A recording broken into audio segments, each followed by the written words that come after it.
We are on page 62. Sholshei HaNedivut. The roots of generosity.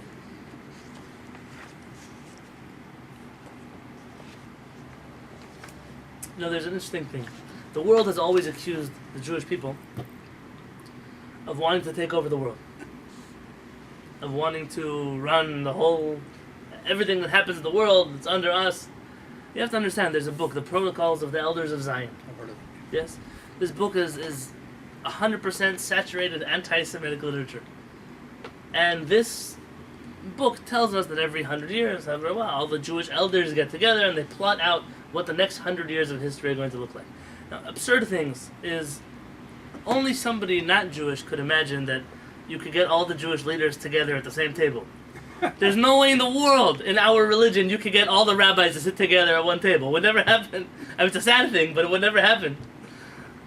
The Reform and the Orthodox and the Conservative and the Hasidic and the Mitnagdik and the Sephardic and the Ashkenazi. I don't, okay, fine. But even greater is like, so when exactly did we plan out the Holocaust, tell me? Like, which part of that meeting did it say, you know, we need a genocide? The claim against us is just, it's ludicrous. It's unbelievable that people would say such a thing. But I want to tell you, the world believed and believes. There are still many people in this world who believe in such a thing. There are countries who teach this book in their public school system. Today you can go check it out at the public library. Oh, they have it here? You can buy it in a bookstore. Isn't that right? The Protocols of the Elders of Zion. Oh.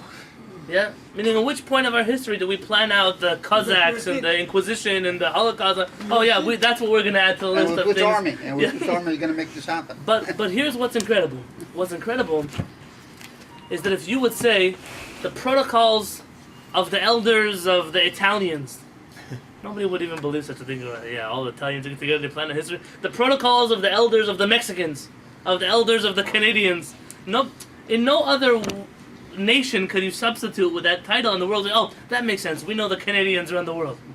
Somehow the world hates us, but at the same time believes that we have the power to control the whole world. It's almost, but it tells you something about the way the world looks at us. The world considers us to have a certain amount of influence in the world. Now we know that on a spiritual level, on a physical level, there were times where we would probably love to use our influence and we weren't able to because we don't really control the world, and that happens to us very often. We find ourselves under someone else's boot, under someone else's rule, under someone else's occupation. But why am I sharing this with you? Because if you look at all the nations of the world who ever tried to take over the globe, Alexander the Great, I don't know, Attila the Hun, you're talking about people not even so long ago. The Nazi regime wanted to take over the whole globe. You have Muslim armies which are ready to take over the whole planet. And the Jewish people were the only people, all we've asked for is just let us go to Israel. Yep. We don't even want to stay here.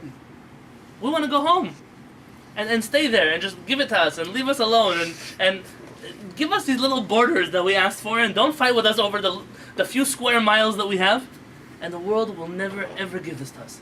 And that's what the Rambam says in the laws of Mashiach. The Rambam says, Lo nitavu chachamim, our sages did not desire Mashiach in order to rule over the world. The only reason our sages wanted Mashiach is so we could have a little corner on this globe to be spiritually involved people, to learn Torah, to keep mitzvot, and to live a life of Hashem. So for some reason the world could never just say, hey, pack up your bags, get out of here, go to Israel, and we're going to leave you alone. Why? That's the question of the ages. To pack us up, put us into ghettos, that the world is able to do. To pack us up, to throw us into camps, the world again is able to do such a thing. To pack us up and send us home and then leave us alone, the world will never let us do such a thing. It's an incredible thing. But we have to know that we're not here for world domination. It's not the Jewish plan. And anybody who thinks that that's the Jewish plan is just crazy. The hope is one day to have Hashem be the king of the whole world. That doesn't involve us dominating the globe. The Torah said, we say in Aleinu, right? Kol berech l'chaticha. The day will come where every knee will bow to Hashem. Not because I cut off his leg and now his knee's on the ground bowing to Hashem. That's not the Jewish approach to bringing the world to godliness. Kill the infidel is not a Jewish concept. In our land, we want the world to follow the Torah.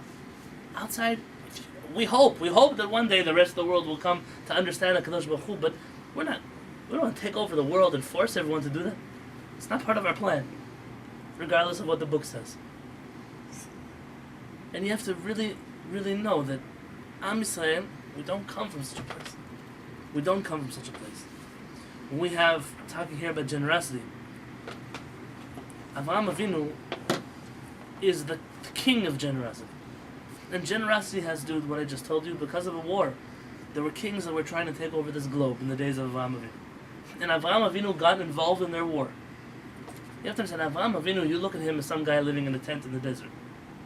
Avraham Avinu was the king of a nation. He was King Avraham. Why we don't call him that? Why don't we call him King Avraham? Sarah, we call her, she was a queen. Why don't we call him a king? Sarah. Very simply, the previous generations didn't need titles. Our rabbis say the previous generations were too great for titles, which is why you'll call him Hillel and Shammai, but you don't call the rabbi in your shul by his first name. It's just why? The smaller you become, the more titles you need. Interesting. The world is the exact opposite of what the world thinks. What is this guy who was Yamach Shema B'Zichro? He was responsible for the Entebbe airport. President of Uganda, Idi Amin. His titles, he had titles that he even made them up. The doctor, the noble, his excellency. And when you spoke to him, because flesh eater. because he skip even one of those. You couldn't skip one. And the reason is that probably the monkeys in Africa were more intelligent than him. He was a person who was just unbelievable, but he needed so many titles to validate who he was. Albert Einstein was a doctor? I don't know, he had a PhD? Presumably? No. What is title? Yeah. He was just Albert Einstein. Did he ever mind someone didn't call him Dr. Einstein? He didn't drop out of the university? Of Munich or something like that? He didn't do well in school then. Well, he didn't get accepted into many universities, but I can't believe he didn't have some kind of I title. think he finally was granted a PhD. Okay, but see, a But man it's like not that, honorary. a man like Like that honorary. says, Switzerland. if you're Albert Einstein, what title do you need to have? Your credentials are who you are. Yeah.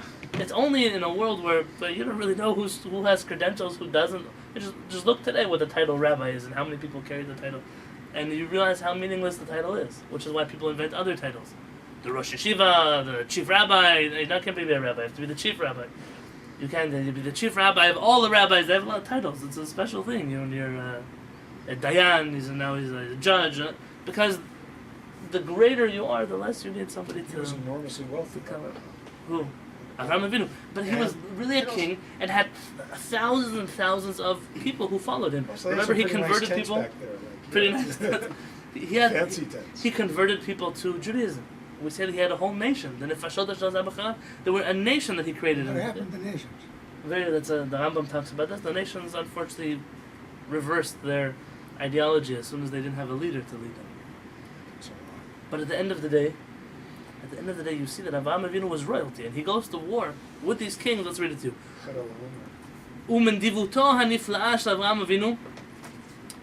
You learn about Avraham's generosity when you read Al Gdulat Tiv'o Hanadiv. נוסף לראיה ממנה למידת הסתפקותו במועט ואמונתו וביטחונו באלוהים וזלזולו בקנייני העולם הזה. When you read about his generosity, his contentment, his faith in Hashem, his reliance on Hashem, and his absolute disdain for anything that was involved in this world, you see how generous Avraham Avinu was. You know, the reason why people can't give you money, they can't fathom this thought that I'm not going to have it anymore. It's like when two little kids fight over a toy. What difference does it make if he plays with a fire truck or you play with the fire truck? The fire truck will always exist. It will always be here in the world. Whoever gave you the fire truck, mom and dad, can always get another fire truck. Nothing will happen. Hashem can always give you more. You think everything you have to hold on into your life. You know how many wealthy people in this world? They had money and they didn't give to anybody. And there's the punishment. I don't get involved in punishments. But then suddenly they're in a hospital bed and they're paying millions of dollars a year to doctors, and they realize that all the money they had is going where they didn't want it to go anyways. Now, I'm not talking, don't understand me correctly. I'm not saying this one is a punishment for that one. Just there's a certain point where a person realizes that my money's being used on things I don't want it to be used. I wish I would have used it for the things that I wanted to use it for. But the Dalai Lama said a couple of weeks ago that humanity ruins their health to make money, and then they spend their money to salvage their health. Oh, very interesting. Rabbis tell us, Adam doeg al damav, ve'eno doeg al ibud yamav. Man is always worried about his money, but he does not care about the loss of his life. Meaning he pursues constantly his work. And I'll tell you, I'm not afraid to tell you this. I'm sorry if I'm offending anybody. There are people who literally don't see their families. They work all day and all night and all this, and they hire nannies and babysitters and people to take care of their children and to drive them to school and to bring them back and to make food in their house because they can't cook, and they come to the house Shabbat maybe 24 hours. They're kind of like, they show up and they disappear. And then, what are they working for? Someone tell me, what are they getting out of this life? That at 80 they're going to wake up and realize, oh, my kids don't even talk to me because they don't like me, because they don't know who I am. For what purpose? What's going to happen to you? And I'm telling you that I know you guys all work, and I know you have jobs, I know you're in different places. But I'm going to suggest something. Even if you work in an office building somewhere in the other part of town, you still get a lunch break. Maybe it's not long enough for you to come home. So make a time with your wife, that your wife comes to your work and brings food, and you sit together and have lunch for 25 minutes that you have off. At least once a week. See your family in the middle of the day. Nobody owns you. Nobody can tell you that from the morning until the night you're not going to see your children. You're not going to see your wife. You're not going to see your home. You're not going to look at a book. The guys can check Facebook on their phone, but you're not allowed to bring a Tehillim or a Chok L'Israel or a Zohar or a Gemara or something to learn for the 10 minutes in between phone calls that you have. Don't let your work take over your life. Avraham Avinu says, I'm going to be wealthy. I'm going to go to war. But I believe in Hashem at the end of the day. There's a purpose for all of this. And if this takes away from my purpose, then what use is it? As a rabbi says, Ma ho'ilu chachamim b'takanata. Sometimes our rabbis make a decree, but the decree causes more problems than it actually helps. So rabbis take back their decree, because what's the point of having a decree? I'll tell you, I have a friend of mine who served in the Israeli army. He came to Israel. He didn't make Aliyah to Israel. He wasn't sure if he wanted to be an Israeli citizen, but he wanted to go to the military. A volunteer to the Israeli military serves between 12 and 18 months. So he served 18 months. If he was Israeli, he'd have to serve 3 years. So he served exactly half of his time, but because he was an American, he didn't have to. He now decided he wanted to make Aliyah to Israel. He loved the army, he loved his thing, he finished it. He wanted to go to college and live in Israel. And the Ministry of the Interior said, I'm sorry, you can't stay in Israel. Why not? They have too many Israelis, Americans, that they know that if they make Aliyah and then go to the army, they'll have to serve 3 years. And they don't want to serve 3 years. So what do? They go to the army, they serve for a year and a half, then they make Aliyah and they say, oh, see, we already finished our army service. The army doesn't draft them and they start their life in Israel a year and a half earlier. So the army said this is a major problem. People are coming to serve half the time they're supposed to serve. We're going to make a new law. Either you serve the rest of the year and a half, or you have to leave the country for 2 years, and then you can come back and go to college. So what happens? Everyone does that. They leave the country for 2 years, they go to college, and who comes back to Israel after that? Your 2 years at UCSD, at Florida State University, and at Harvard, wherever you went to school, you're living in Manhattan, who's going to go back? And people don't go back. And so they tried to solve one problem over here, but they made a whole nother problem. And this is the Maho'ilu Chachamim Takanata. If there was work, why wouldn't they go there?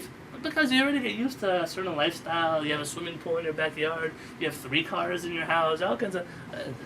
America has a different lifestyle than Israel. I have to go live in an apartment. I don't know. You have to wait in line for the bus. All kinds of terrible inconveniences that people can't possibly give up. It gets difficult. And here, Avraham Avinu says, so what's the point? What's the point of doing all the things the world does? Working and buying houses and driving cars. But at the end of the day, I'm not healthy and I'm not happy. I don't see my family. I don't spend time with myself. I don't do the things in my life that I wanted to do. When people work jobs, but they have actual hobbies they would like to do. That's why they went to work in the first place, to have money to do the thing. They say when you're young, so you don't have a lot of money, but you have a lot of time to do things. And by the time you have a lot of money, you just don't have the time anymore to do things you wanted to do had you had money when you were younger. Or the energy. Or the energy. Yeah. This is So says Rabbeinu Avraham. This problem existed for a long time. Of course. Sharei zachal litzbor rechush gadol. Avraham Avinu had earned a lot of wealth. V'achar hifshit atzmo mimeno, but he removed himself from it. Kmo shneimar, like it says in Bereshit. Vayomer Avraham el melech Sdom. At this point, he was still Avraham. He tells the king of Sdom, Harimoti yadi el Adonai el elyon koneh shamayim va'aretz. I raise my arm up to Hashem, the creator of the world. Imichut v'ad sroch nal. I don't want from a string until a shoelace. V'mikach mechol asher lach. I don't want anything from you. V'lo tomar ani hesharti et Avram, so that you can never say, I'm the one who made Avram rich. So I don't want you. I don't want you to be my God. In the old Sephardic Birkat HaMazon. It's not in the Birkonim that we use, but it's in the Siddur that we use. It says, can I read it? Can I see this Siddur? Yeah. It's the original Sephardic version they took out, and I'll tell you why we took it out. I still say it. You don't like it, they take it out? Yeah. In Rachem, right? We ask Hashem, Avinu Re'enu, our Father, our Shepherd Zunenu, Parnasenu, Kalkilenu, Avichenu, Hashem, give us Parnasah, give us livelihood.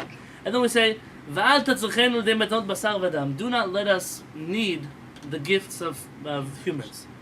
V'lo lideh havatam, and not even their loans. Meaning a gift means someone gives you money, it's a free handout. A loan means it has a little more pride. You can say that I paid back my loan eventually, and then you don't feel indebted anymore. But it says here, "V'lo lideh havatam." I don't want their loans. And then what does the Birkon say here? Shematnatam meutam, because the gifts that they give are very small. V'cherpatam meruba, but the shame is very great. What they give you is not worth the shame that they create for you when they treat you like a person who they helped. The sentence here was taken out. I saw Rabbi Mazuz write. The reason they don't say it is because sometimes we're just as bad. We give people and then we expect a lot from them. So we'd rather not bear testimony against ourselves. So we'd rather just don't critique people when you're guilty of the same crime. But the English here is their gifts are minuscule and their shame is great. It's a very important thing to know.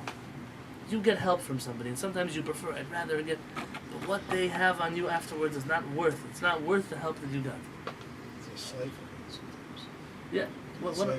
What our rabbis say in the Gemara? Now, how do you explain it? We can give a different class on this, but understand what our rabbis are saying, the severity of what they're saying. Working on Shabbat, is it okay? No.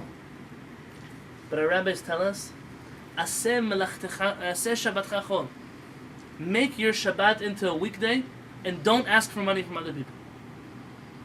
It would be better, not on a halachic level, on an emotional level, on a real level, on a philosophical level, to break Shabbat and to have your own money to live from, than to have to ask somebody else for a handout. Sometimes we don't have a choice. Our back's up against the wall. We need help. Fine, I understand. We've all been in those kind of situations. But the point is that sometimes it's just not worth what you get after it. Avraham Avinu says, I'm not going to take... He deserved help. He look what he did for them. He says, I don't want even a shoelace from you. I don't want to walk away from here saying that you gave me something. The Kehillat Rebbe was here in San Diego. And as was known, I spoke to him today. As was... he never takes money from people, ever. People write him checks, and he just gives them back. They give him cash, he gives it back. He doesn't need people's money. I asked him why. He told me, listen, Baruch Hashem, he's taking care of himself. And he didn't survive the Holocaust to take from people. He went to give to people. That's what he told me. That was his feeling. He was very upset about other rebbes that would run around and take money from people for blood. He didn't. That's a real sign of Kedusha. Yeah, Baruch Hashem. That's one of those things that made me say this is the rebbe to cling to. But there were times in the Torah where Hashem said, keep the animals for yourself and the young women who have not reached the age of... Okay, so you have here It's places where interesting. Hashem commands things directly or tells us that things are... But But like I mentioned on Shabbat about... Shaul got greedy with his command. He kept the animals... Okay, this goes back what Avraham says he has Emunah on Hashem. Emunah on Hashem, they're not so worried. But the Kehillat Rebbe was here in San Diego, and there was some man who came and gave him a gift, some piece of art or something. And he was, I'm sorry, I don't accept gifts. No, please, you're going to offend me if you don't. Da, da, da, da. The Rebbe didn't know what to do. And so he let the Gabbai take it. When I drove the Rebbe to the airport, so I pulled back into the garage. And I noticed that when he was getting into the car, he hid the artwork in my parents' garage. He didn't want to take it with him. He didn't want anyone to ever say that I gave you. It puts you in a certain place, in a certain free zone that other people don't enjoy the luxury of. But a bracha may have the financial independence. Yeah, Baruch Hashem. And again, not everyone can, but at least that should be a goal. Some people enjoy taking from everybody else. If some people, their favorite bracha in the world is when you say, Baruch shachalnu mishalo. I'm so happy I ate from you, from your food. That's what it says. Baruch, blessed is shachalnu mishalo, that I ate from your plate. Right? Sometimes people like it. They never like to spend their own money. Like the guy who says to his son, go and, can you go next door? Ask the next door neighbor if he has any tape. Scotch tape. So he comes back and says, the neighbor says he won't lend us a scotch tape. Okay, so go to the kitchen and get ours. Yeah. Sometimes people, they're that personality. They always want to borrow from somebody else. And they don't realize the damage they do to themselves by always taking. At the very least, when you take, there's also a way to give. A person comes, they come, let's say, you come to a certain person's house. I have this a lot. People will come, to us for a holiday. And they're eating the food, they're always in the Beit Knesset, they're drinking the water, they're eating chamin, whatever. And they're here for a week, for 2 weeks, for whatever it is. And those who have the cheres, they always leave some kind of donation for the Beit Knesset. Not $20. They leave. Like, if they had to make Pesach in their own house, or they had to make Sukkot in their own house, they would also have to pay money. And they'd rather, so they were guests, but they'd rather be smaller guests than the burden of being a complete guest. Let me just read the last sentence.